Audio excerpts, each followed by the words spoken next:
안녕하십니까. 돈 안 들이고 건강해지는 통찰의학 성형외과 김철입니다. 반갑습니다. 오늘 주제는 신경에 대해서 말씀드릴까 합니다. 신경 종류는 물론 중추신경, 자율신경, 말초신경 이렇게 의학적으로 나눌 수가 있지만 이제 여러분들이 이해하기 쉽게는 운동신경과 감각신경 이렇게 있고요. 이 두 가지는 의식이 지배합니다. 우리가 뭐 손을 움직이겠다, 아니면 뭘 먹겠다, 혀로 느끼겠다 이런 미각, 이런 신경들은 의식이 지배를 할 수 있기 때문에 의식 지배하에 감각신경, 운동신경이 있고, 오늘 말씀드릴 주제는 무의식이 지배하는 교감신경과 부교감신경에 대해서 말씀드리겠습니다.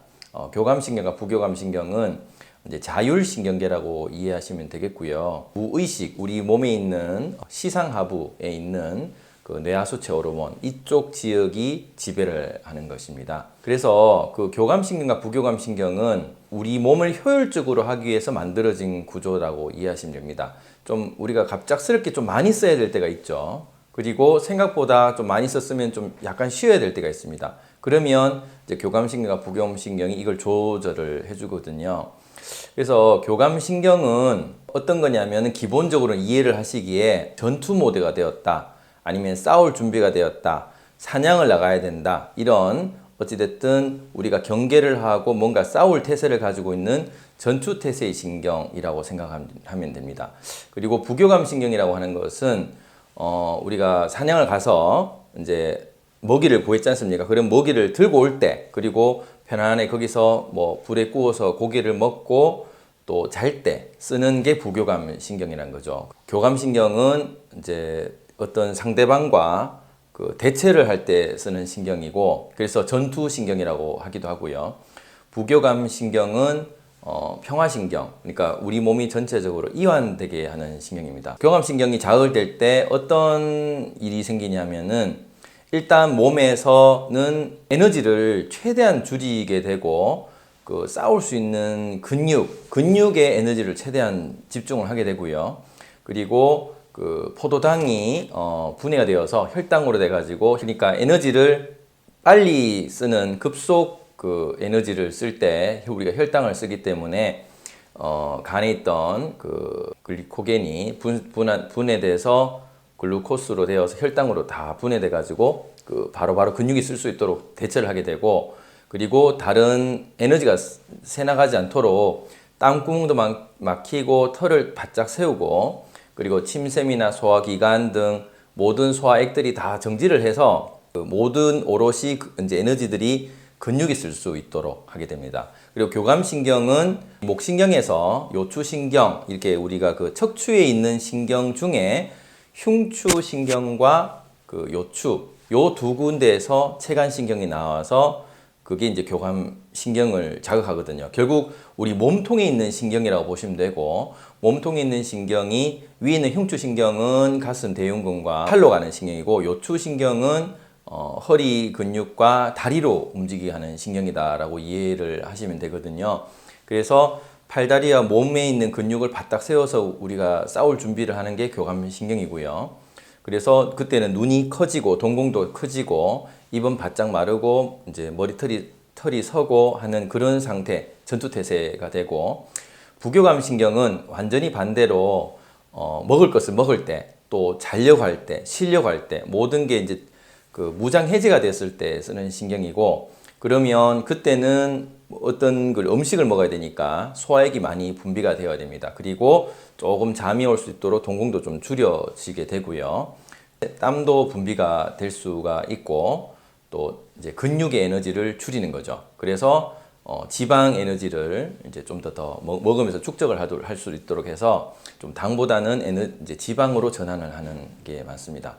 그리고 이 부교감신경은 특히 얼굴 쪽, 머리 쪽하고 골반 쪽, 그 방광계, 비뇨기계 쪽으로 신경이 나누어져 있어서 우리가 먹는 것과 소변, 대변 보는 것, 성생활 이 부분에 부교감신경이 집중이 되어 있어서 밥문화와 먹는 문화에 좀 연결이 됐다라고 이해를 하시면 되겠습니다. 그러면 이게 어떻게 지금 현대생활에서는 좀 많이 그 자율신경과 어긋나 밸런스가 무너져 있냐면은, 우리가 예를 들어서 교감신경계는 낮에 주로 많이 쓰이고요. 물론 쉴 때는 부교감 올라오지만 또 밤에는 또 다시 교감신경이 꺼지고 부교감이 다시 올라와야 되는데 예를 들어서 스마트폰을 한다 아니면 밤늦게 야근을 한다 이러면은 계속 전투태세로 있는 거죠. 그럼 교감신경을 계속 쓰게 됩니다. 그럼 교감신경을 계속 쓰게 되면 에너지가 모자르기 때문에 결국은 그 몸에 있는 혈당이 이제 없어지면 부신해서 혈당을 조절하도록 또 만들게 되고요.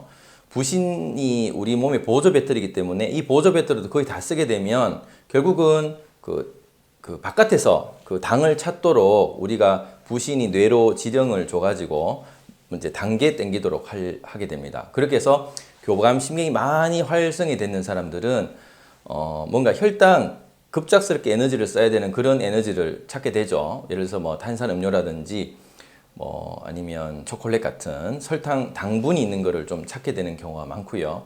그리고 교감신경이 활성된 사람은 좀 많이 날카롭습니다. 그리고 빨리 에너지를 소비를 해야 되기 때문에 좀 약간 여위인 사람들도 많이 볼 수가 있고요. 물론 이제 살이 좀 찐 사람도 교감신경이 활성화되어 있지만 전체적으로 눈이 좀 크고 그리고 눈이 많이 크게 떠져 있고 그런 분들 교감신경이 많이 활성화되어 있다 보니까 잘 때 쉽게 잠을 잘 못 드는 거죠.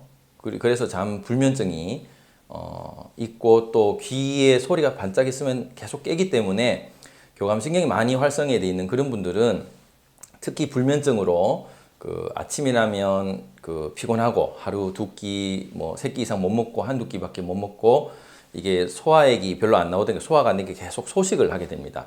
그렇게 해서 교감신경이 점점점 많아지다 보면 이제 자율신경계의 실조증이 생기게 되죠. 그때 갑자기 우울증이 찾아오고 내가 뭐 왜 살았는지 모르겠다면서 이제 전투태세가 완전 무너지는 번아웃 신드롬이 생기는 겁니다. 소변이 좀 조금만 차더라도 바로바로 내려는 과민성 대장염이라든지 과민성 방광염 이런 것들이 좀 더 걸리게 되는 겁니다.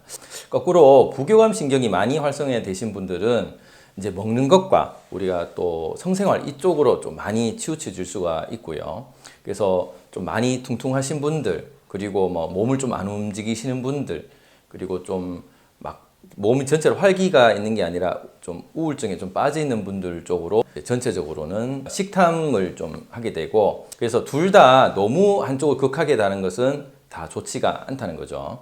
그러면은 이걸 밸런스를 찾아야 되는데 어떻게 밸런스를 찾냐 하면 여러분들이 보고 나는 너무 여러모로 봐서 전투태세가 많이 올라가 있다. 교감신경이 많이 활성화되어 있다면 결국 교감신경을 내리고 부교감을 올려야 되거든요. 부교감을 올리는 게 아니라 교감신경을 일단 내려야 됩니다. 그러면은 일단 전투태세 있는 거를 줄일 수 있는 건 줄이셔야 돼요. 예를 들어 스마트폰을 많이 하신다든지 야근을 많이 하신다든지 잠 시간 자체가 너무 늦게 잔다. 이런 것들을 다 바꾸셔야 된다는 거죠.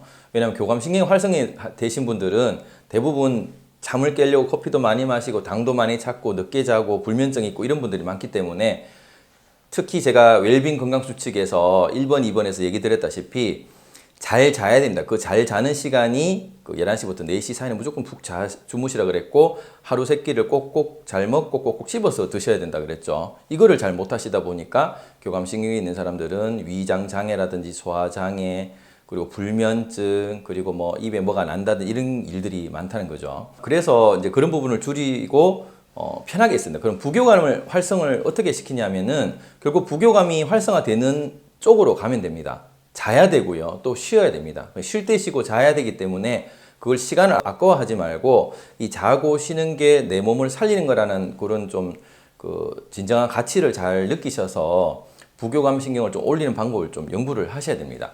그리고 부교감이 너무 발달되어 있으신 분들은 결국은 교감신경, 체간에 있는 팔, 다리를 많이 안 움직이신 결과로 생기는 거죠. 그냥 하루 종일 사무실에서 컴퓨터만 하고 계속 먹기만 먹고 밖에는 잘 나가지 않고 그런 부교감 신경이 올라가기 때문에 그런 분들은 많이 움직이셔야 됩니다. 결국은 팔, 다리를 많이 쓰셔서 힘들지만 조금씩 걷고 그리고 계단 오르기도 하고 산책도 하셔서 몸을 움직이시면 교감신경계가 활성화되죠. 그러면서 밸런스를 찾는다는 거죠. 그래서 부교감이 활성화되신 분들은 절대 너무 쉬거나 자거나 이런 걸 너무 많이 하시면 오히려 더 악화가 되기 때문에 그러면은 좋지가 않다. 그래서 이런 부교감신경과 교감신경은 밸런스를 잘 맞추셔야 됩니다. 그래서 이게 계속 왔다 갔다 할 수도 있거든요. 어떤 분은 교감이 너무 활성화된 사람, 어떤 사람은 부교감이 너무 활성화된 사람도 있지만 둘 다 활성화가 같이 많이 된 사람도 있어요. 그런 분들은 이제 운동하시는 분들이거든요.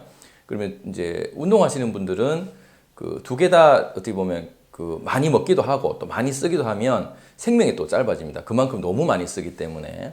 그리고 또 두 개 다 안 쓰는 분도 계세요. 교감, 부교감을 너무 두 개 다 안 쓰는 그런 여러 가지 타입이 있다 보니까 자기가 어떤 타입인가, 요즘은 또 어떤 식으로 하고 있나를 잘 느끼셔서 좀 교감을 많이 줄이겠다 하시면 쉬고 잘 자야 되고요. 또 명상도 또 도움이 될 수가 있습니다. 그리고 부교감을 좀 하시려면 어쨌든 나가서 운동을 하고 사람들과 만나서 인간관계를 좀 많이 하시는 게 좀 도움이 되지 않겠나 싶습니다. 오늘 어떠셨는지 모르겠습니다. 이 신경이란 것은 결국 교감과 부교감이 스위치를 온오프를 하면서 우리 몸에 있는 신경의 강약을 조절해 주기 때문에 단순히 이 두 가지 말초신경이 있는 운동신경과 감각신경으로 하는 게 아니라 이 강약을 잘 조절할 수 있어야지 우리 삶의 리듬을 훨씬 더 잘 탈 수 있으니까 자율신경계를 잘 쓰셔서 몸을 좀 더 건강히 유지하시기 바랍니다. 감사합니다.